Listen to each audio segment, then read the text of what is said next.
саясат тууралуу ачык талкуу маеги менен улантат. Биздин студиянын бүгүнкү мейманы Кыргыз Республикасынын Жогорку Кеңешинин 2 чакырылышына мыйзам чыгаруу палатасынын төрагасы болуп келген саясатчы Ишенбай Кадырбеков. Ишенбай мырза, саламатсызбы? Студиябызга кош келипсиз.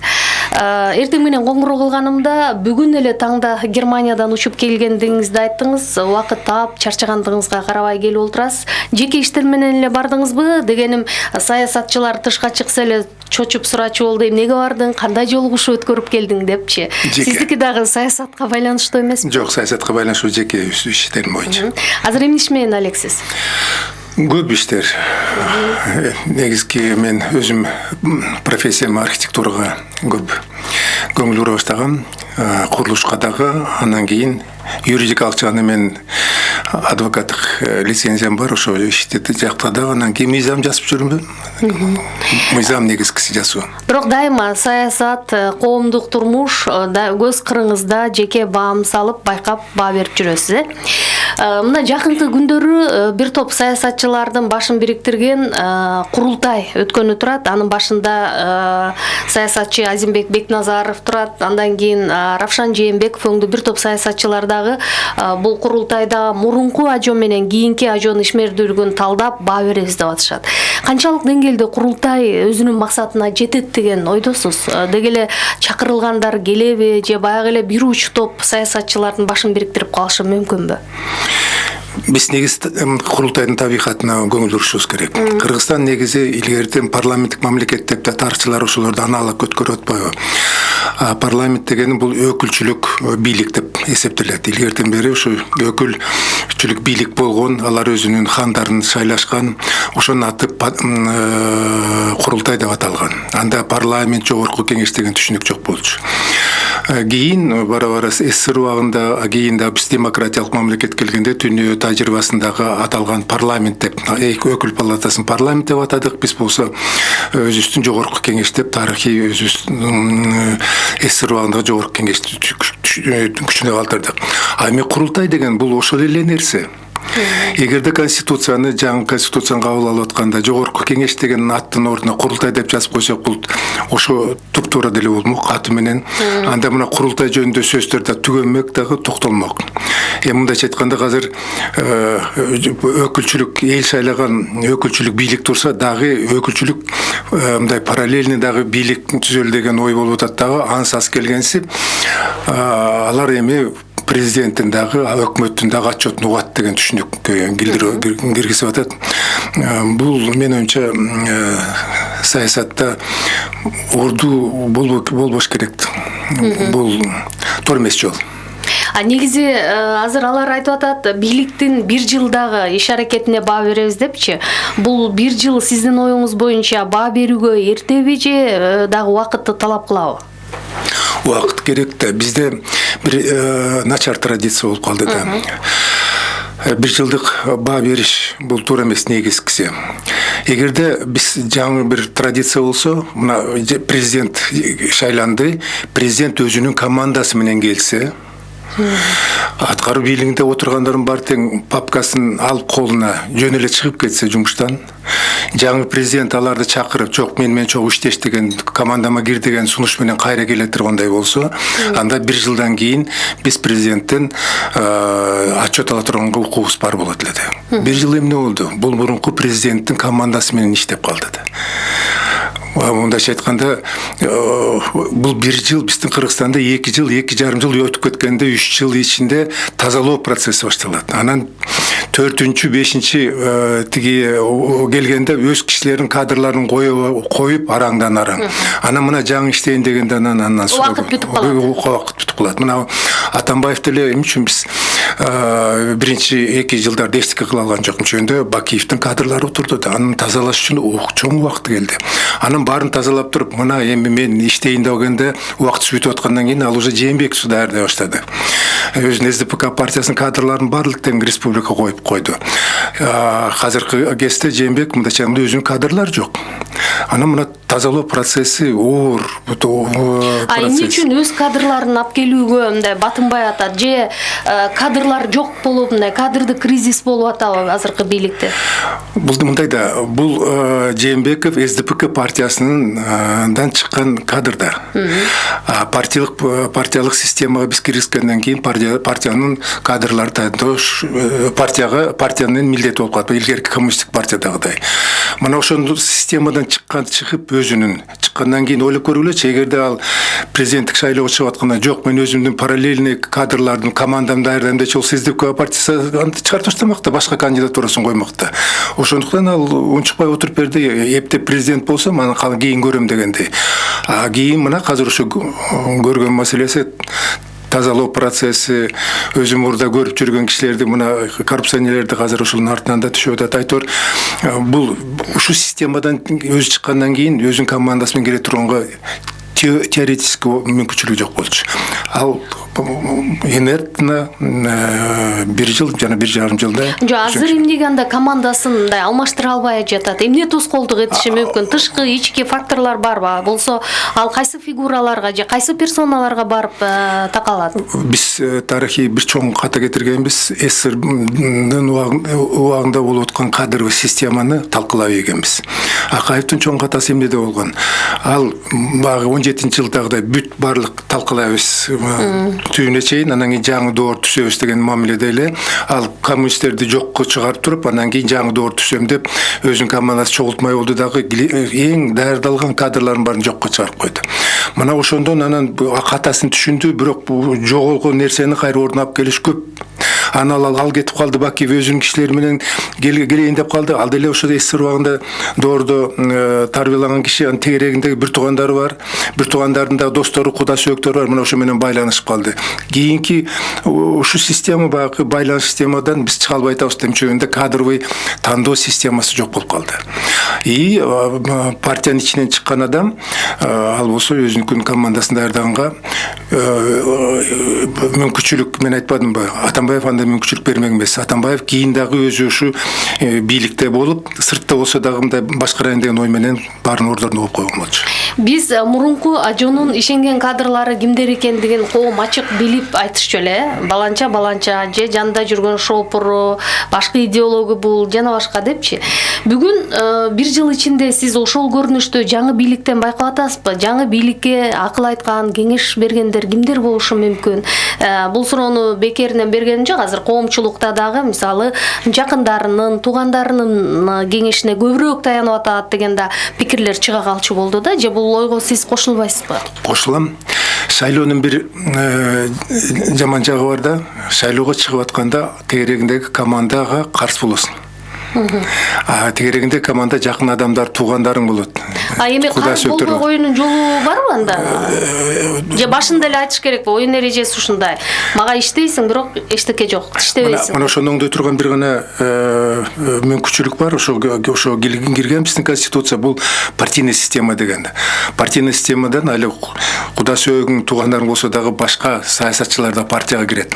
Ошондуктан ошо бийликке келген партиянын өзүнүн кадровый системасы болуш керек. Тилекке каршы болбой калды да. Мен бир аталап койдум, көчмөн саясатчылар деген түшүнүк пайда болбоду. Мына алар мурда Алга партиясында эле. Анан ошолор 80-90% көчүп кетти Ак жолго. Ак жол СДПКга көчүп кетти. СДПКнын мурунку түбүндө бүтөлүшүндө турган жанагы кадрлар бирөөдө жок. Анан алар болсо байкалбай эле азыр Жээнбектин тегерегинде кадрларга айланып баратат. Мына жогорку кеңеш бир заматта эле 180 градуска бурулуп кеткен, өзүбүз деле байкап калбадык. Демек, бул жерде ушул кенемтеничи, мисалы, кеңеш айткан ошол эле кеңешчилер экен да, анда багы жогорку кеңеште, азыркы бийликтин кеңешчилери. Жакын туугандардын тиешеси болуп аткан жокпу?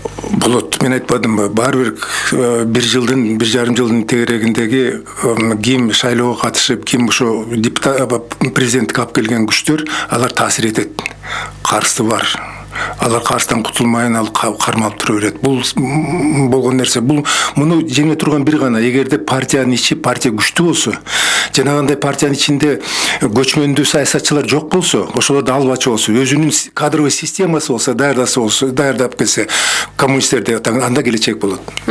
Азыр эми КСДПнын тагдыры кандай болушу мүмкүн? Баары эле ар кандай ой жоромолдоп атат, же мындай бул партия биротоло жок болуп кетиши мүмкүнбү, же жаңы мындай адамдар менен толукталып кайрадан түзүлөбү? Кайра түзүлүшү керек. Антпесе Атамбаев деле өзү көрүп калды да, көчмөн саясатчылар эми башка жакка көчүп кетти да. Атамбаевдин өзү чыгып калбы, же чыгарбый коркунуч жокпу? Жок, башка жакка көчүп кетпедиби? Башка жакка көчүп кеткендер көпчүлүк тарынчылар, алар дагы жөн кетпей талкылап кетели деген ой менен болуп атат да. Бирок биз бир нерсени көңүлүбүзгө бурушубуз керек. Атамбаев жөн саясатчы эмес. Бул кыйын саясатчы негизи. Каталар көп болгону менен бул жөн кадр эмес. Демек ал болсо бул партияны келечектин ойлосо, бул партияны кармап турган кармаганга бүт күчүн салат. Ага анын акчасы бар. Бүгүнкү көстө анын өзүнүн телестудиялары бар, күчтүү кадрлар менен даярдалган. Бул 2020 жылкы шайлоого даярдык көрүп атат дагы, и башка кадрлар менен дагы консультация өткөрүп атат дагы, жаңы команда түшкөнгө ал бүт аракет жасап атат. Анын мурдакы руководитель аппарат Ниязов дагы жөн киши эмес. Ал дагы алар эми уже жаңы кадрлар менен чыгышы мүмкүн. Бирок жаңы кадрлар бул КСДПнын ичинде эле болобу? Жок, башка партия түзүшү мүмкүнбү? Башкаларды консультация болот да, консультациясы болот да. Анан дагы башка партияга кирбей калганда, сүзүп кире албай калгандар дагы акча барлар мүмкүн кайра жараталы деп келиши мүмкүн. Айтор 20-жылы катуу салгылашуу болот. Бул жерден эң күчтүү бул шайлоочулар. Шайлоочулардын андай жакшы туура баа берип, өзүнүн келечегин эми 20 жылдан ашып кетти, эң келечегин жөнүндө ойлоп, жана 1000 сом, 3000 сомго сатылбай, бүгүнкү СДПК партия болобу, Кыргызстан партиясы болобу, бир болуп партиянын бүгүнкү жасап аткан ишине баа берип, ошого жараша 20-жылы өзүнүн добушун берсе, кайсы партия көчмөн саясатчыларды өзүнүн арасына алып атса, ошолорго четке какса, анда үмүт бар. 24-ноябрда өтө турган курултайда Азимбек Бекназаров мурунку кийинки ажоону элдештирүү аракети көрүлөт деп берип атат да. Эми кандай ойлойсуз, бул элдештирүүнүн аракеттен майнап чыгышы мүмкүнбү? Деги эле элдештирүү кимге керек? Саясатчы катары Азимбек жакшы кадам кылып атат. Бирок ал киши Азимбек билет, түшүнөт, экөө элдешперин. Анда эмне бул популисттик кадам болуп атабы, Ар бир саясатчы өзү негизи популист болот. Өзүнүн жакшы кадамдары менен элге көрүнүп, өзүнүн оюн айткысы келет. Бирок Бекназаров Азимбек дагы акылдуу, өтө бышкан саясатчы да. Ал дагы бул эки кишини бириктирип, эки күчтүү мындай ынтымак Кыргызстанда болсун деген түпкү ой менен дагы жасап атат. Бул нерсени жөн гана жасаган жок. Ошондуктан саясатчынын жанында, саясатчы кишинин жанындагы кызык интереси бар, кызыкчылыгы бар. Экинчи жагы болсо, анан жанагындай Кыргызстанды ойлоп, ошого пайдалуу нерсени кадам шилтесе, элге дагы жагып калышы мүмкүн да. Бирок кандай ойлойсуз, элдешиши мүмкүнбү? Жок, ишенбейт да. Бирок Азимбектин мында аракет жасап атканына жакшы баа берет. Мен мисалы баа берем. Барлык жерден аракет кылыш керек. Азыр КСДПнын негизги партия өзүнчө, анан жогорку кеңеште КСДП фракциясы өзүнчө болуп калды да. Анан ушул көрүнүштүн аягы эмне менен бүтүшү мүмкүн? 2020 жылга чейин дагы убакыт бар, парламент иштеши керек.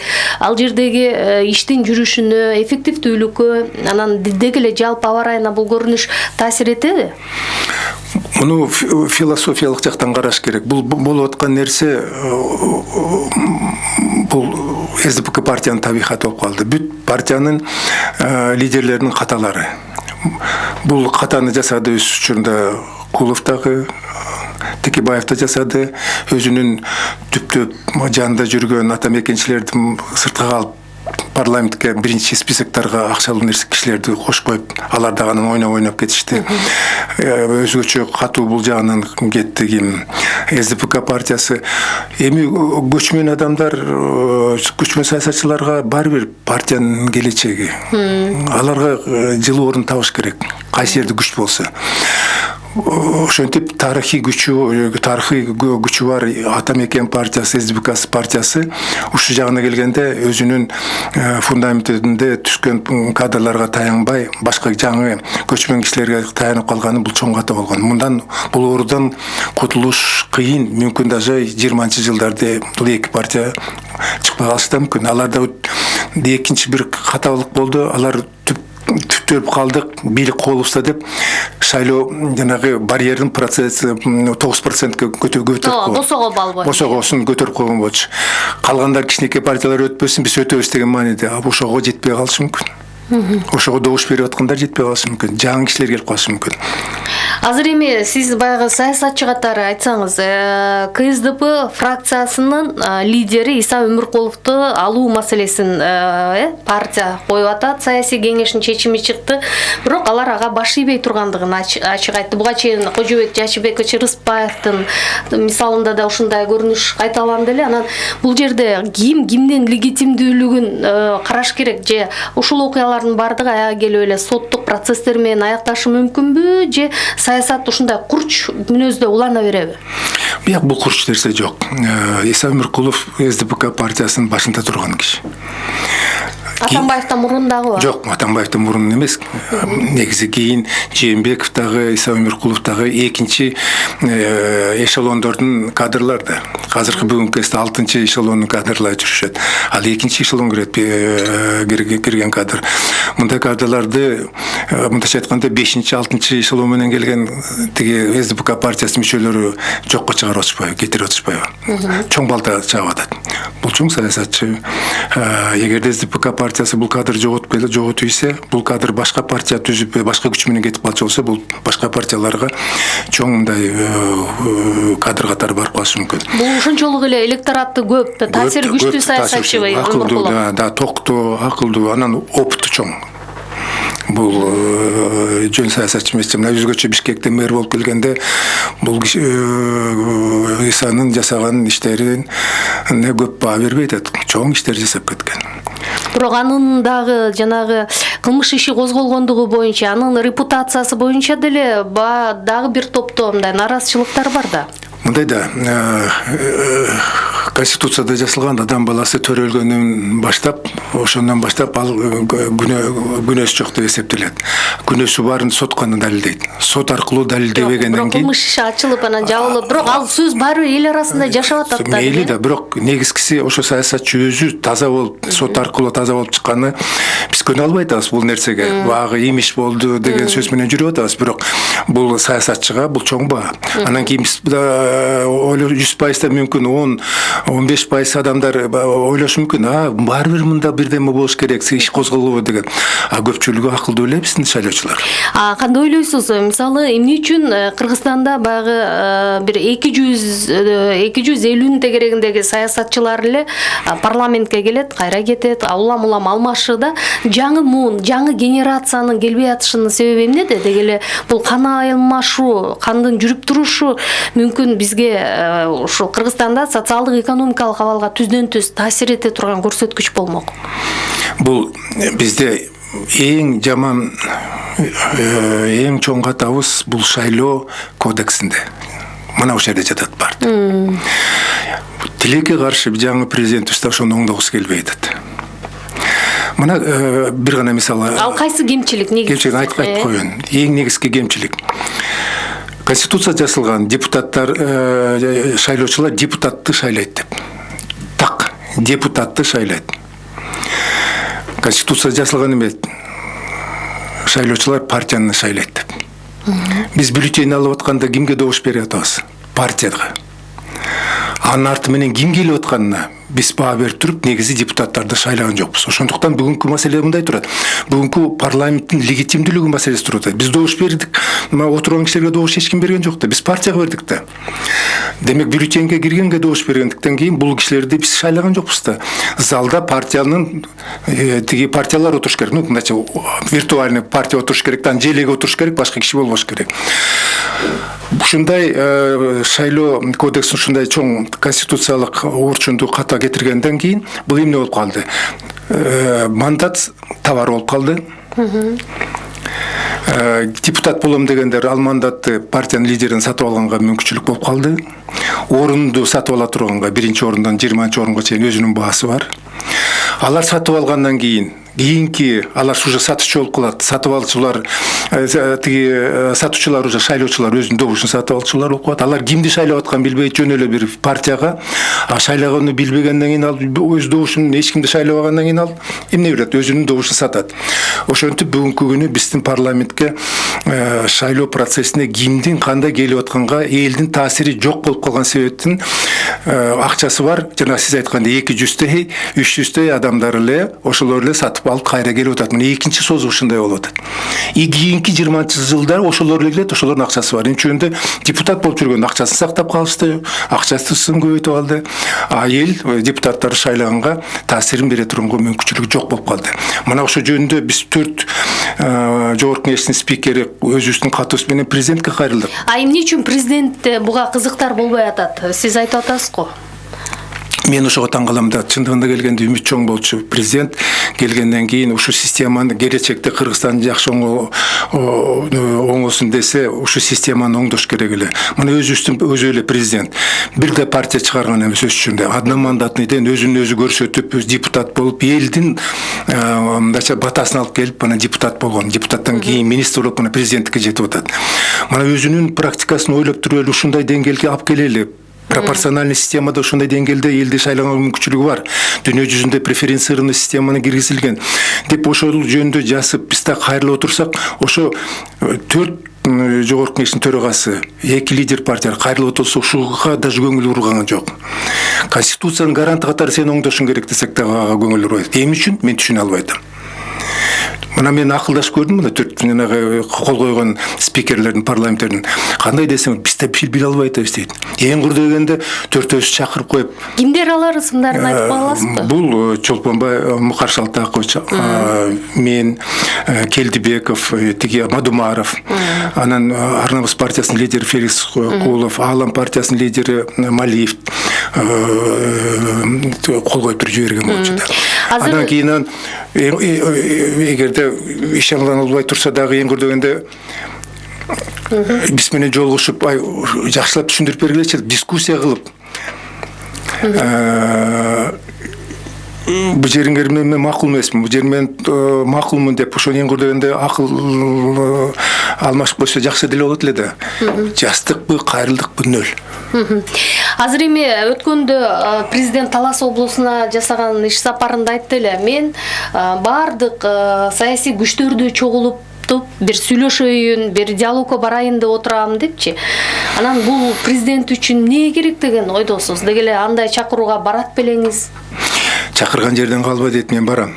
Бирок бул мен күтүүлөрүңүз барбы анда жолугушууда? Үмүт бул жыл жолугудан эчтеке деле болбойт. Бул мындай парткос активдикке окшошуп калып атат да.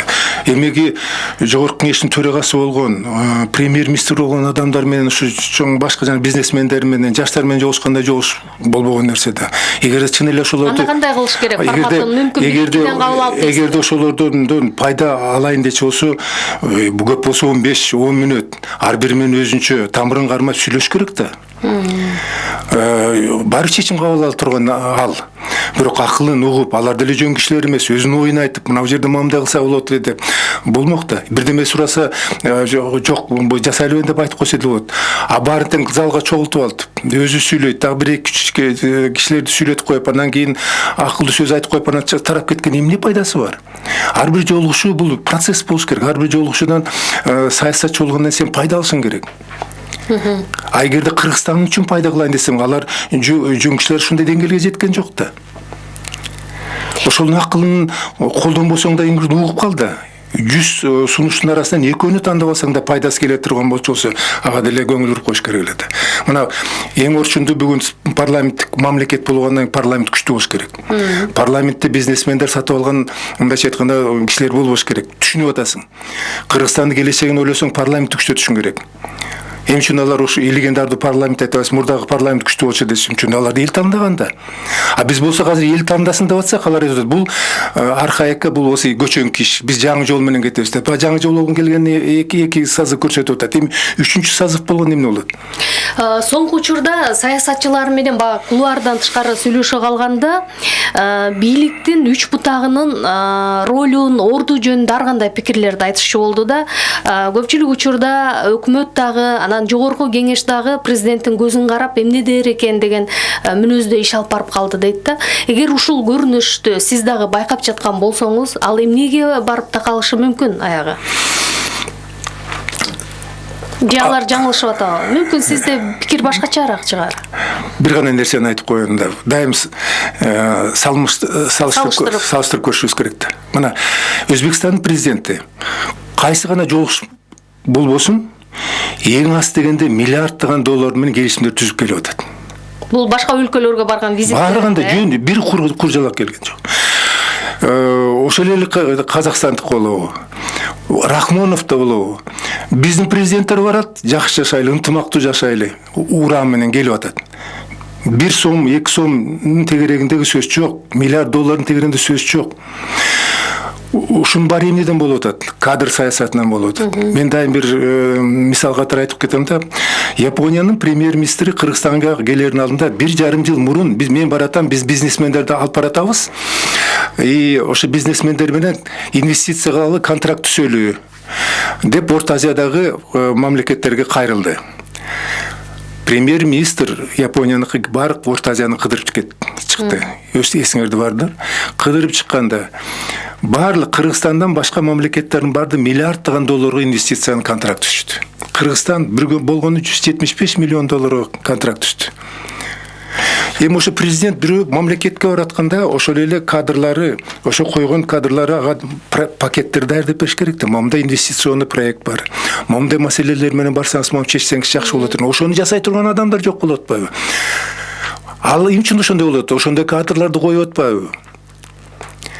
Демек, эгерде президент жанагы Өзбекстандын президенти менен деңгээлде чет өлкөдөн сүйлөшөлү, ушундай пайданы алып келейин дечи болсо, ошону даярдап берген, ошонун баары тең жасап берген тегерегиндеги адамдар болуш керек да. Бул лидерлердин кадыр баркына байланыштуу нерсеби, же болбосо ошол команданын ишине байланыштуу? Команданы ким түзөт? Лидер түзөт. Эгерде биз кээде айтабыз, мына аялы таасир этти, бир тууганы таасир этти деген болбогон сөз. Кимге таасир ким бере алат? Эгерде лидер күчтүү болсо, ага эч ким таасир бере албайт. Ал угат баары тең. Мына Путиндин тегерегинде кандай гана бардыгын угат, бирок чечимди жалгыз өзү кабыл алат. Байкап көргүлөчү, Путин тегерегинде кандай кыйын жигиттер турат, баарын угат. Ошолордун сөзүн айтып атат да Путин. Өзү эмне ошо акылдуулугунан болот. Ошолор менен сүйлөшүп, жарым саат болобу, бир күн болобу сүйлөшүп, ошолордун баарын консультация алып, андан кийин жолугушууда болобу, жанагы элдер менен жанагындай передачада жолугушуп атабы. Сомуна чейин, тыйына чейин айтып атпайбы? Ал асмандан түшкөн жок да. Ошолор тегерегинде кадрлар бар тең чайнап берип атат да. Ошондой кишилерди койду да. Ошон үчүн ал күчтүү болуп атат. Эми президенттин мындай өз командасын төптөгөнгө, ошондой мыкты, профессионал, акылдууларды топтогонго ким тоскоолдук кылып атышат? Эч ким тоскоолдук кылган жок. Бүгүн бийлик колунда, өзү гана чечип, ошо команданы топтош керек. Мына тарыхты карап көрөлүчү, өзгөчө Азия мамлекеттеринен.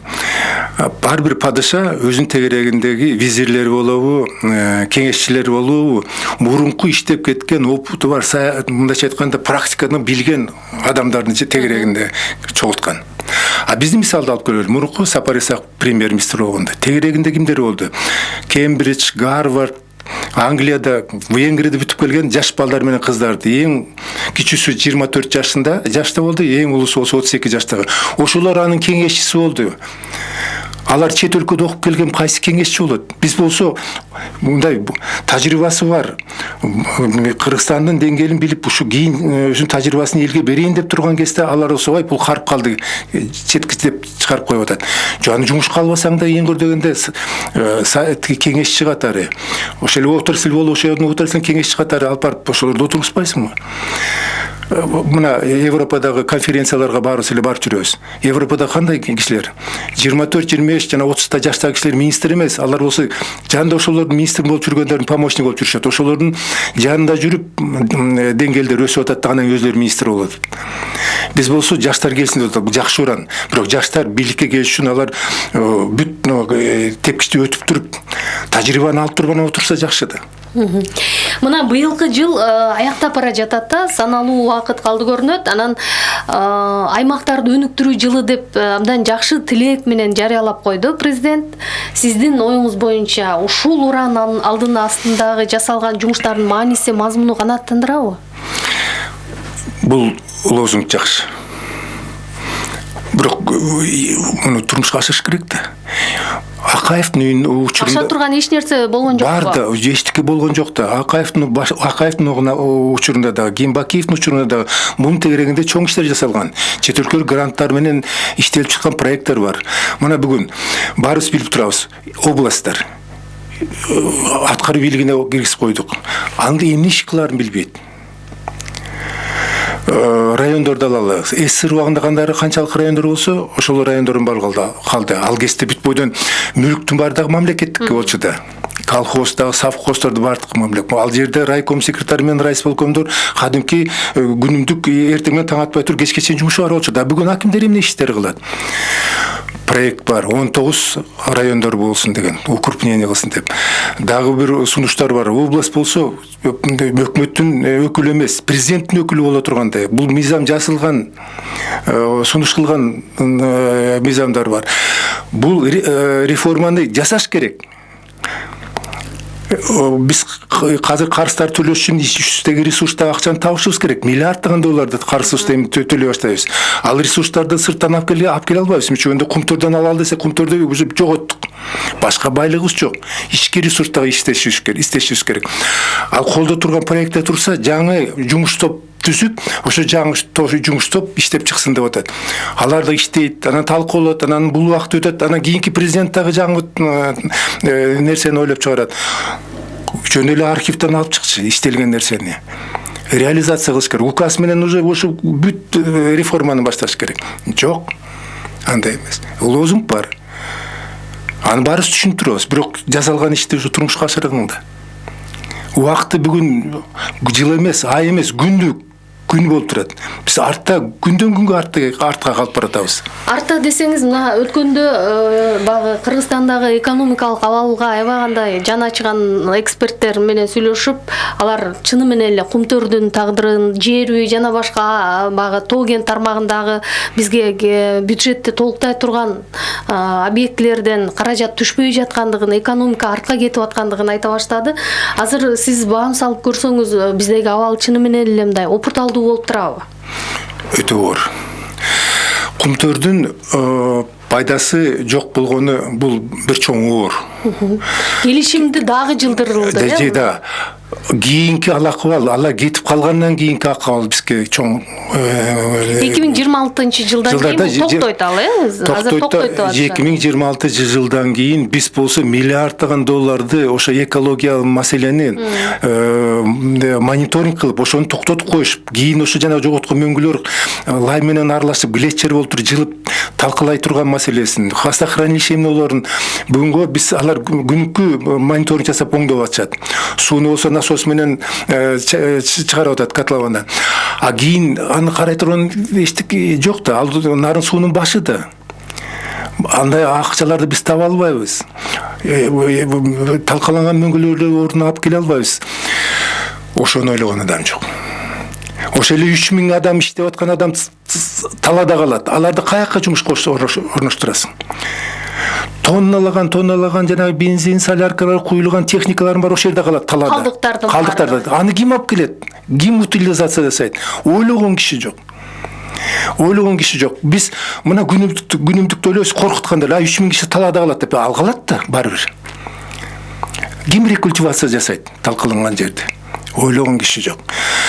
Мына болтур эми киши ишканаларды экологияны карайлы, кумторду унутуп калды деп. Быйыл мен жайлоого бардым, Кумбелге, нарындагы Кумбел жайлоосунда 20 күндөй болдум. Кумбел укмуш жайлоодо. Бирок ал жерден алтын табып аткандар жайлоону талкалап таштап. Азыр да талкалап атат. Эми биздин кайсы ишканага карап 4-5 ишканалар жүрөт. Алар талкалап коюп кетип атат. Ошону караган киши көзөмөлдүк жок, рекультивация жасап, жайлоосу жоготуп атканга ошого көңүл карап, мамлекет өзүнүн карап койгонго, тиги карап токтотуп койгонго, колун тизгинин кармап койгонго бирөө да жок. Эл көрүп атат да, нааразы да. Ошон үчүн элдер мына чыгып атпайбы, биз Кытайлык болобу, башка инвесторго уруксат бербейбиз, жерди талкалап атат десе, биз жок, инвесторликтерге тоскоолдук кылып атат элибиз деп элдерди күнөөлөп атабыз. А эл көрүп атат өзүнүн жайлоосун жоготуп аткандарын, экологияны карабай атканын, мамлекет карабай атканын көрүп, жок, андай болсо мамлекет карабаса биз жол бербейбиз аларга, алтын тапканга, көмүр тапканга жол бербейбиз деп чыгып атышат. Аларды биз күнөөлөп атабыз. Башка эле жок кылып албады. Мамлекет сыртта калып калды. Ыйлагың келет көрсөң жайлоонун талкаланганын.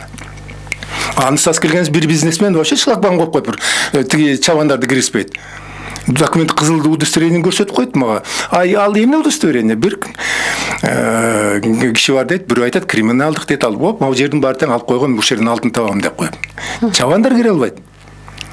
Шлагбаум коюп койгон. А мамлекетибиз каякта?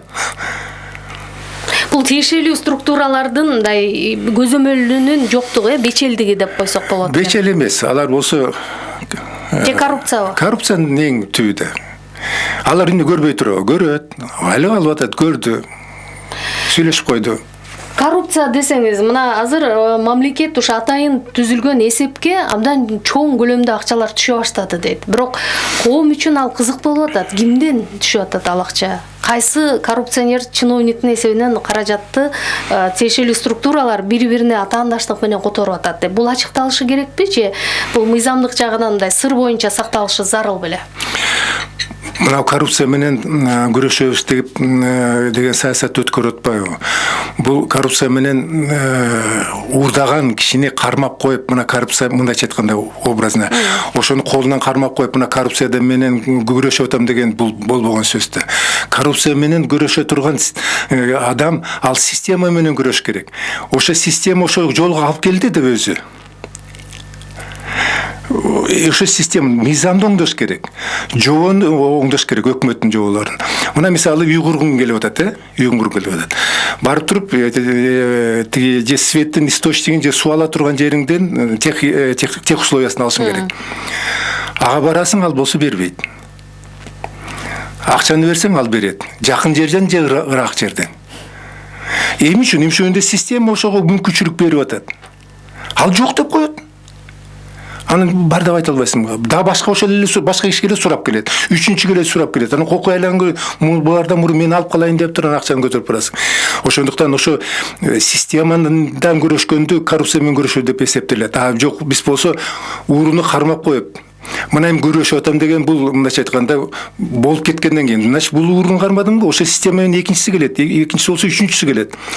Коррупциянын деңгээли жөнүндө сураганда, мисалы сиз биринчи, экинчи, үчүнчү чакырылыштардын депутаты болуп отурдуңуз. Ошол кездеги абал менен бүгүнкү абалды сиз салыштырып көрө аласызбы? Салыштырып көрсө болот. Айырмасы кандай?